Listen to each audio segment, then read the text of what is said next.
प्रिय मित्रों, जय माता दी। आज मैं आप लोगों को बताने वाला हूं कि जैसे कि हम अपने घर में नवरात्रि का पूजन करते हैं, कलश स्थापन करते हैं, माता की जो पूजन वगैरह करते हैं, तो इसमें जो सामग्री जैसे आप सामने मेरे देख पा रहे होंगे, ये यूज जो होता है, दीपक जो जलता है, इसमें हम किन सामग्री को अपने घर में रख सकते हैं, किसे हम यूज़ कर सकते हैं और किन सामग्री को हमें जल में प्रवाहित करना चाहिए। तो सबसे पहले तो मैं आपको दिखा दूँ कि मेरे सामने माता की मूर्ति है, कलश है। कोई एक भी कलश रखता है, कोई 9 कलश रखता है। मैंने तो 9 कलश रखा है, 4 इधर 4 इधर, और पूजन की यह जो सामग्री है ये आप वीडियो में देख पा रहे होंगे। तो आइए, सबसे पहले तो यहाँ माता की जो मूर्ति है ना, कोई मिट्टी का भी मूर्ति यूज़ करता है, उसे तो जल में प्रवाहित कर देना चाहिए। और जो फ़ोटो रखते हैं या फिर किसी और धातु की अगर मूर्ति आप अपने घर में रखते हैं तो उन मूर्ति को आप अपने पूजा रूम में रख सकते हैं, कोई इशू नहीं है। माता को जो हम यहाँ पे श्रृंगार चढ़ाए हैं ना, इसमें घर की सुहागिन जो औरतें हैं ना यूज कर सकती हैं, कोई इशू नहीं है। आप उसे अवश्य ही यूज कीजिए। इसमें कि माता की आप देख पा रहे होंगे कि सुहाग की सामग्री है, इसे आप अवश्य यूज कर सकते हैं, कोई इशू के लिए ये नहीं, बाउंडेशन नहीं है, ठीक है।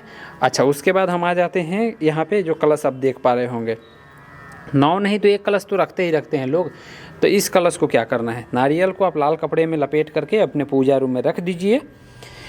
और नारियल के नीचे जो आम का पत्ता आप देख पा रहे होंगे, पत्ते को इसी कलश के अंदर जो जल है ना, जैसे कि आपको दिखाने के लिए मैं यहाँ पे रख रखा हूँ पहले से। जैसे मान लीजिए मैंने नारियल उठा लिया, इसके अंदर जल है, और इसी पत्ते को ऐसे डाल करके और हम चारों तरफ में अपने घर में जल को छिड़क सकते हैं, जो कि काफ़ी एक अच्छा ऊर्जा का संचार करता है, ठीक है। और माता का एक प्रकार से वह आशीर्वाद हमें मिलता है, ठीक है। गंगा जल का स्वरूप ही वह हो जाता है। तो और जब कलश में और कुछ जल बच जाते हैं तो आप उसे तुलसी के पौधे के नीचे डाल दीजिए, केले के पौधे के नीचे डाल दीजिए, या फिर आम के पौधे के नीचे डाल दीजिए। कलश जब खाली हो जाता है तो इसमें आप चाहें तो सरसों भर करके या हल्दी भर करके पूजा रूम में रख लीजिए, सबसे बेटर रहेगा, सबसे अच्छा रहेगा। या फिर अनाज रखने वाला जो स्थान है, कई लोग अलग से बना कर रखते हैं जिसे भंडार बोलते हैं, वहाँ पे भी आप इसे रख सकते हैं। जौ जो है ना, जौ को आप गाय को अगर खिला दें तो सबसे बेस्ट रहेगा, सबसे उत्तम रहेगा। अदरवाइज़ आप इसे मिट्टी के साथ ही जौ को ले जा करके, और जैसे यहाँ पे फूल हुआ, अक्षत हुआ, और तिल, जौ, लौंग, इलायची, जो कि थोड़े मोड़े सामान जो बचे हैं, इन सब को आप ले जाकर एक साथ जल में फूल पुष्प के साथ में प्रवाहित कर दीजिए, ठीक है। बाद बाकी जो ये कपड़ा बचता है ना, तो इन कपड़े को आप अपने घर में रख सकते हैं पूजा रूम की सफाई के लिए, फ़ोटो की सफाई के लिए आप इसे यूज कर सकते हैं। अदरवाइज इसे भी आप चाहें तो जल में प्रवाहित कर दीजिए, कोई इशू नहीं है उसके लिए भी।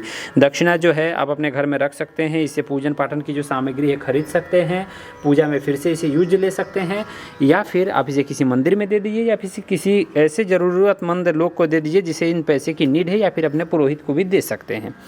अच्छा, उसके बाद जो है, जैसे कि ये कलावा हो गया, उसके बाद हमारा ये जो अगरबत्ती हो गए, कपूर हो गए, तेल हो गए, या फिर घी, जो भी सामग्री बचता है, इन सामग्री को आप अपने घर में फिर से रख लीजिए। आप उसे चाहें तो फिर से रीयूज कर सकते हैं पूजा पाठ के दौरान, ठीक है।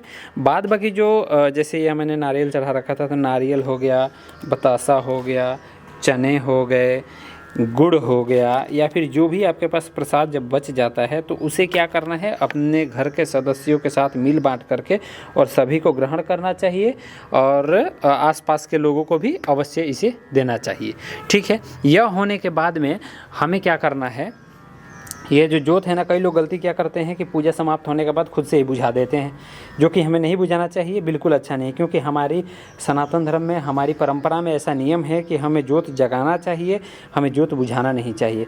जब तेल कम हो जाएगा, आप उसमें नहीं डालेंगे, पूजा समापन होने के बाद में खुद ब खुद वह बुझ जाएगा। बुझने के बाद में जो इसमें तेल बच जाता है ना, उस तेल को आप फिर से चाहेंगे तो किसी पूजा पाठ में यूज कर सकते हैं, कोई उसके लिए प्रॉब्लम नहीं होने वाला है। या फिर आप इसे चाहें तो किसी मंदिर में भी दे दीजिए, अगर खुद नहीं रखना चाहते हैं तो वहाँ पे जोत वगैरह जल जाएगी, जो भगवान के, माता रानी के, फिर किसी और देवी देवता के पूजन में जो है यूज हो जाएगा। बाद बाकी आप अगर इस प्रकार से 9 कलश रखें हैं तो सेम वैसा ही कीजिएगा। मैंने तो नारियल नहीं रखा है, दीपक रखा है ऊपर, तो दीपक के ढकनी में जो चावल है, चावल को भी जल में प्रवाहित कर दूंगा। कलश का पानी जो है सारे को एक साथ इकट्ठा करके खुद के घर में छिड़क दूंगा, आसपास के भी, अपने आस पड़ोस के लोगों को भी दे दूंगा ताकि वो भी अपने घर में छिड़क लें। और जौ जो है हो सकेगा तो अगर संभव है तो गाय को खिला दीजिए, क्योंकि मेरे पास तो गौ है तो मैं गौ को ही खिलाऊँगा। अदरवाइज़ आप इसको मिट्टी के साथ ही आप चाहें तो जल में प्रवाहित कर सकते हैं। तो इस तरह से हम जो है पूजन पाठन की जो है कुछ सामग्री को अपने पास में रख सकते हैं और किन सामग्री को नहीं रख सकते हैं, इसके ऊपर मैंने आप लोगों के साथ एक जो है जानकारी साझा किया। आशा करता हूं कि आप लोगों को वीडियो अच्छा लगा होगा। अगर वीडियो यूज़फुल लगे होंगे तो आप अपने आसपास के लोगों, मित्रों और फैमिली के सदस्यों के साथ शेयर अवश्य कर दीजिएगा। वीडियो में बने रहने के लिए बहुत बहुत दिल से धन्यवाद। जय माता दी।